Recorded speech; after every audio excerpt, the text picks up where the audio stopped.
Oke, Cak, share screen, Cak. Assalamualaikum warahmatullahi wabarakatuh. Selamat malam Ibu Hema dan rekan-rekan semua. Kami dari kelompok 3 dengan saya sendiri, Oktariani, kemudian ketiga rekan saya, yaitu Arya Tanti, Tanti Yuni Setiani, dan Ildiansa Sakinah. Terkait tugas dari mata kuliah psikologi abnormal, kami akan mempresentasikan materi dengan tema gangguan kepribadian. Apa sih pengertian dari gangguan kepribadian itu? Gangguan kepribadian yang merupakan salah satu bagian dari ilmu psikologi, studi mengenai psikologi abnormal, atau menyimpang menghadapkan seseorang pada berbagai perilaku, pikiran, dan perasaan yang tidak biasa terjadi atau tidak normal. Gangguan kepribadian memiliki pengertian menurut Larsen 2005-173 adalah suatu bentuk perilaku kebiasaan yang sangat jauh berbeda dengan kebiasaan seseorang pada umumnya. Masih menurut Larsen bahwa gangguan kepribadian biasanya muncul dalam salah satu aspek, yaitu antara lain bagaimana mereka berpikir, bagaimana mereka merasakan sesuatu, dan bagaimana mereka berhubungan dengan orang lain, dan dalam kemampuan mereka mengendalikan kebiasaan mereka. Next. Berbicara masalah gambaran klinis, berikut adalah gambaran klinis dari seseorang yang mengalami gangguan kepribadian. Yang pertama, pola perilaku dan pengalaman disfungsional yang terus bertahan. Menurut beberapa ahli adalah pengertian perilaku disfungsional, menurut Basuki Mahardani 2006, perilaku individu yang memiliki konflik dasar dengan tujuan organisasi. Kemudian yang kedua, pola dimulai di masa remaja dan konsisten pada situasi apapun. Kemudian fungsi kognisi, afeksi, kendali impuls, perilaku dan hubungan interpersonal sulit dilakukan. Selanjutnya, berulang kali terjadi masalah hubungan relasional dan atau pekerjaan. Kemudian tidak dapat belajar dari pengalaman maupun psikoterapi. Diikuti dengan riwayat gangguan psikologik lainnya, dan kriminalitas dalam hal ini sering terjerat dalam masalah hukum dan keuangan. Kemudian dalam jangka panjang, orang-orang di sekitar enggan berhubungan dengannya, kesulitan menjalin hubungan dengan orang lain. Kemudian bagi penderita gangguan kepribadian, semua hal menimbulkan penderitaan baginya. Sulitnya mengubah, karena orang yang memiliki gangguan kepribadian, mereka tak dapat belajar dari pengalaman ataupun dari psikoterapi, pola perilaku makin kaku. Dan yang terakhir, kesalahan yang sama selalu terulang. Kenapa? Karena mereka tidak menyadari dampak dari perilakunya terhadap orang lain, atau berharap menutupi kesulitan interaksi sosial dan psikologik. Next. Nah, gangguan kepribadian ini terbagi atas 3 klaster atau kelompok besar karena kesamaan gambaran klinisnya. Klaster pertama, gangguan kepribadian paranoid, skizoid, dan skizotipal. Klaster ini dikelompokkan bersama karena sama-sama aneh dan eksentrik perilakunya. Kemudian klaster kedua, gangguan kepribadian antisosial, ambang, histrionik, dan narsistik. Klaster ini dikelompokkan karena khas dengan perilaku impulsif, impulsif dramatik, emosional atau eratik. Dan yang ketiga, gangguan kepribadian menghindar, dependen dan obsesif kompulsif, khas dengan ansietas dan ketakutan. Penjabaran dari ketiga ini akan dilanjutkan oleh rekan saya Arya Tanti. Silakan Arya. Baik, di sini saya akan menjelaskan klaster A atau kelompok eksentrik. Yang pertama ada gangguan kepribadian paranoid. Gangguan paranoid sendiri ini pola kepribadiannya didominasi oleh ketidakpercayaan atau sering menaruh curiga terhadap orang lain. Dan untuk gejala ini berupa sering merasa bahwa orang lain ini akan menipu atau mencederai individu meskipun tidak terbukti. Orang yang mengalami gangguan seperti ini sering cepat marah, sulit diajak bergaul, dan bereaksi terhadap frustasi dengan gerakan balas dendam. Biasanya, gangguan ini lebih umum dialami oleh kaum pria serta tidak jelas penyebabnya. Next.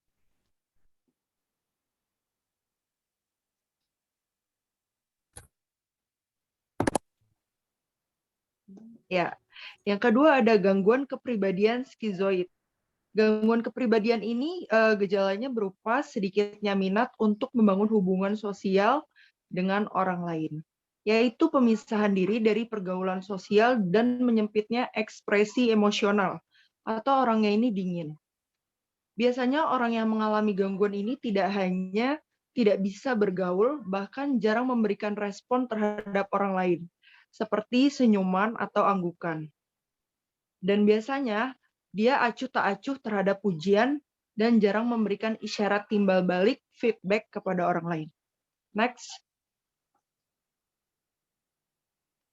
Yang ketiga ada gangguan skizotipal. Gangguan ini berupa kepercayaan bahwa dirinya dapat mempengaruhi pikiran atau peristiwa tertentu, yaitu rasa tidak nyaman dalam hubungan dengan orang lain, penyimpangan pola pikir kognitif atau persepsi, dan perilaku yang eksentrik atau aneh. Biasanya orang ini yang memiliki gangguan ini memiliki kepercayaan yang aneh-aneh. Misalnya, ia berpikir bahwa ia adalah ahli nujum atau memiliki telepati jiwa. Secara sosial, aneh dan terisolasi atau memperlihatkan tingkah laku eksentrik atau khas. Misalnya, ia berbicara kepada dirinya sendiri atau memiliki tata cara atau tingkah laku yang aneh dan tidak memberi perhatian sedikit pun terhadap penampilannya, alias cuek. Selanjutnya ada antisosial. Gejala ini berupa kecenderungan memanipulasi atau memperlakukan orang lain dengan kasar tanpa merasa menyesal atas tindakannya dan tidak memedulikan perasaan orang lain. Biasanya orang ini bersifat agresif dan impulsif tanpa mementingkan keselamatan dirinya dan orang lain. Penderita ini juga kerap mencuri, berbohong, atau menyalahgunakan alkohol dan obat-obatan. Untuk selanjutnya akan dilanjutkan oleh rekan saya, Mbak Tanti, silakan. Baik, terima kasih. Di sini akan dijelaskan ada salah satu gangguan kepribadian yaitu ambang, di mana gejala berupa merasa kosong, ditinggalkan meskipun terdapat dukungan dari keluarga atau komunitas, memiliki persepsi terhadap diri dan orang lain yang berubah-ubah, memiliki kesulitan dalam menghadapi hal-hal yang membuat stres, mungkin dapat mengalami paranoia dan melakukan perilaku yang impulsif dan beresiko seperti seks tanpa pengaman atau penyalahgunaan alkohol dan berjudi. Next. Gangguan kepribadian yang lain juga disebut dengan histrionik, di mana gejala berupa sering mencoba mendapat perhatian banyak orang dengan cara yang dramatis atau menjadi provokatif secara seksual, sangat mudah dipengaruhi oleh orang lain, sangat sensitif terhadap kritikan serta penolakan, dan merasa bahwa hubungannya dengan orang lain lebih dekat dari yang sebenarnya. Selanjutnya, ada narsistik, di mana gejala tersebut berupa kepercayaan bahwa dirinya lebih penting daripada orang lain melebihi atau melebih-lebihkan, dan mengumbar-umbar kesuksesan, daya tarik, prestasi, serta pencapaiannya.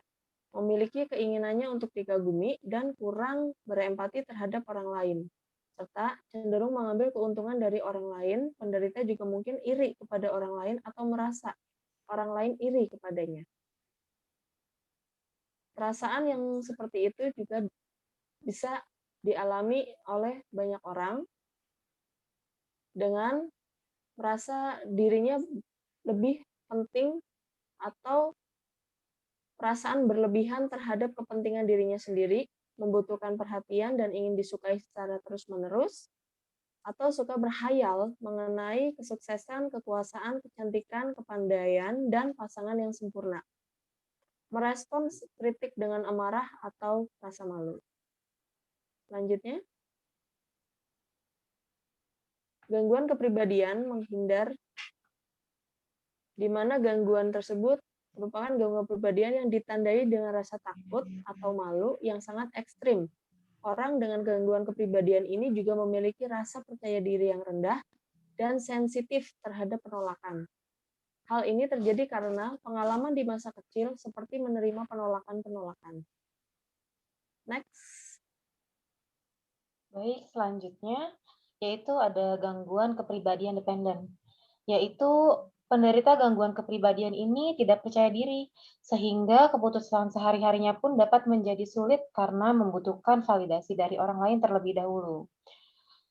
Hal itu akan berdampak pada kehidupan dalam menjalani kehidupan sehari-harinya, terutama dalam bersosialisasi dan dalam bekerja. Gangguan kepribadian ini disebabkan oleh memiliki rasa trauma akibat ditinggalkan, mengalami kekerasan pada masa lalu, mengalami hubungan abusif yang cukup lama, dan juga pola asuh orang tua yang otoriter.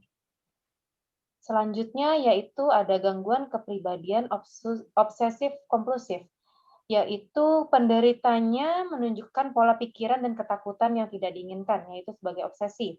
Obsesi kompulsi ini dapat membuat tekanan yang signifikan sehingga aktivitas sehari-harinya terganggu walaupun penderitanya mencoba untuk mengabaikan. Yang pertama itu adalah menyukai keteraturan secara berlebihan. Contohnya memeriksa ulang dan menghitung. Lalu ada juga OCD yang takut kotor, seperti mencuci tangan terus-menerus.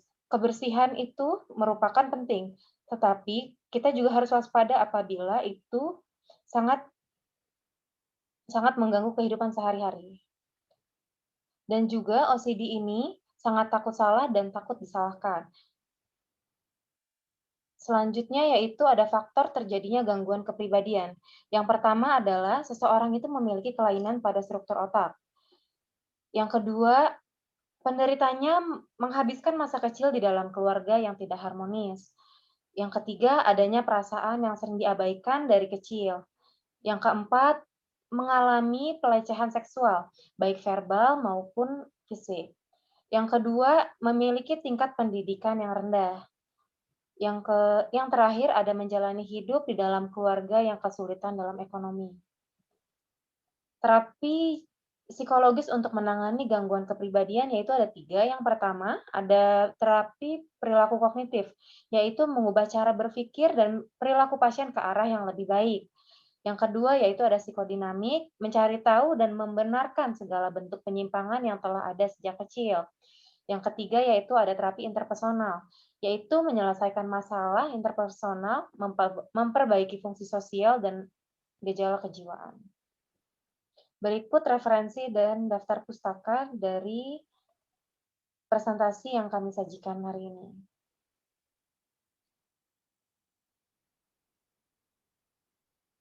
Baik, sudah selesai presentasinya. Kurang lebihnya mohon maaf. Wabillahi taufiq wal hidayah. Wassalamualaikum warahmatullahi wabarakatuh.